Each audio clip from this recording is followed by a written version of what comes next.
Looks pretty good. You can see the quilting that the table's going to have. This is obviously the back side. And everything dried up very, very well. Except for this one unfortunate fly. Other than that, it looks good. Ready to flip it over? Do the other side. What?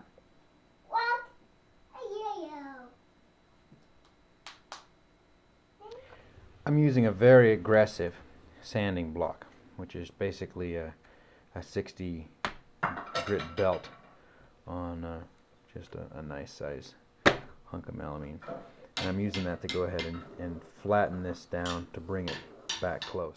Bringing it back down flush, because unlike the other side, most of these lines here, they've got to be dug out. And then once they're dug out, then I can go over the top of it and pour epoxy.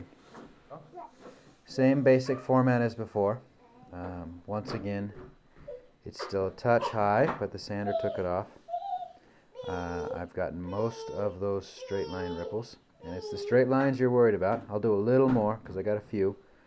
I think I'm going to end up cutting it in this general area. Straight lines will stand out, but you can see how that's a touch white right there. That means there's a bubble just under the surface, and right here as well. So I'll use that razor blade and I'll trim off some of these bits I know are thin, so that I can get in there nice and deep and good. Process for cleaning this side is a little more exacting before that top coat pour, because anything left in there, I hear you, buddy.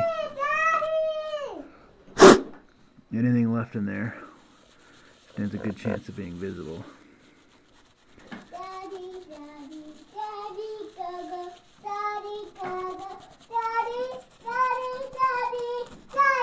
So I'm using a combination of an old toothbrush and an old dental pick. Widening. Thank you for serenading me, buddy.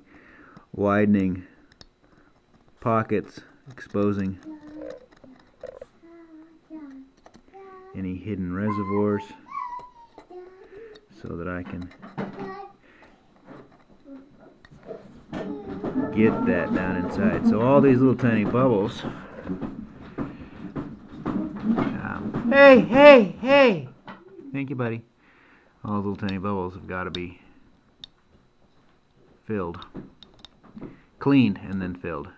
You will notice here again how easily my sanders took that off.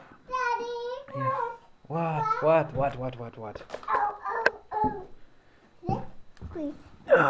Is that what you want? Don't stab yourself, and don't tell your mommy I gave you a screwdriver. My belt sanders took this off perfectly flat. Coming back over it again with the palm sander, which is necessary, that dug the epoxy back down and left the glass proud.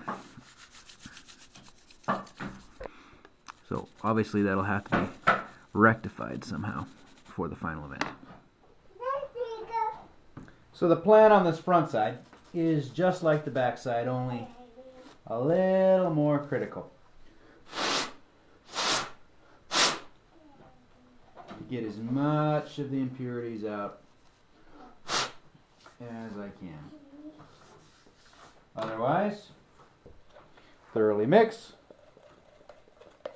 dribble in the low spots, fill in the bubbles as they resurface, add more as the rot sucks it down. Keep refilling ad nauseum, over and over and over and over again.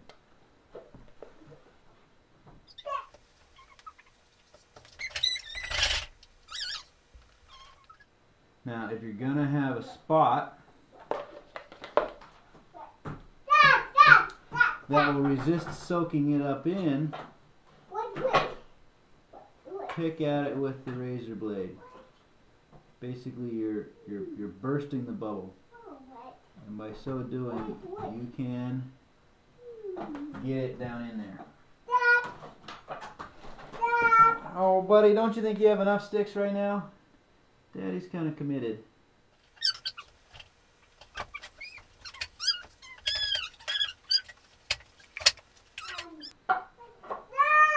No, you're my son. You got it the wrong way around.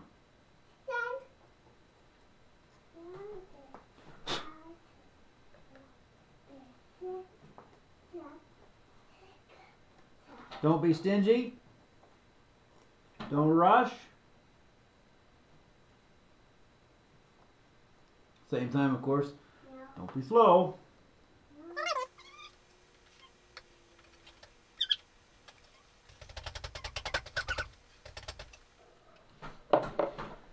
You just do this ad nauseum till you got it all.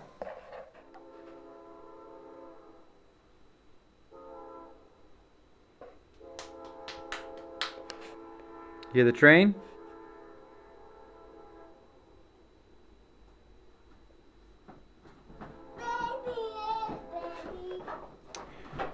So, what I'm going to do here is I'm going to save the rest of my epoxy. I'm going to go inside and put it in the freezer.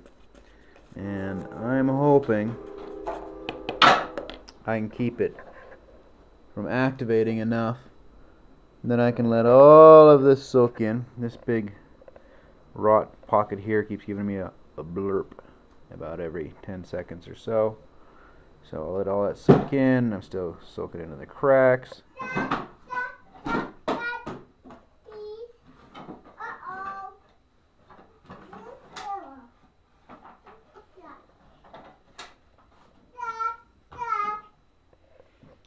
The rest of it we'll have to see. My cut has it going right through here, so it might expose that rot.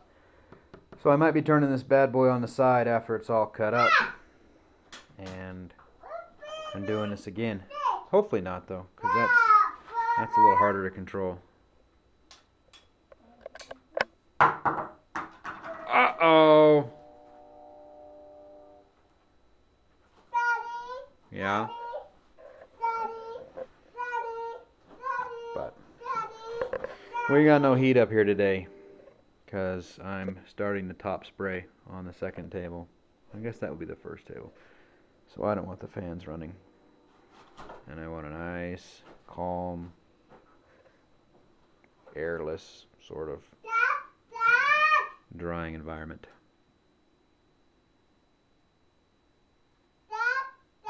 Yeah? Yeah? I don't know what that means. So this is the next morning, about 6:30, and I'm dressed and ready to go off to work. So I'm trying very hard not to coat my jacket and tie with epoxy. But by keeping it in the freezer all night, the epoxy in my tub is now perfectly fine and reconstituted, and I can come in and fill up any low spots that I see. It turns out I've only got the one. Nothing else has really soaked down in very much. And now that the epoxy on the table is nowhere dry, but it's gummy, and that's enough to seal it. So the holes are sealed. They have soaked as far as they're going to soak, bubbled as much as they're going to bubble. And I can just go ahead and dribble that in, fill that one up. Now it's done. You can see it mounted up there. Because epoxy is a chemical and not a drying process, it's entirely likely that this epoxy will catch up with the other epoxy because you know, one reaction does feed upon the other. Though it is quite chilly up here. It's maybe 15 falling. Yeah, about 15 falling up here. So it's just not going to harden today. When I come home from work, it'll still be a gummy mess because I didn't pump heat into the building yesterday when I was working.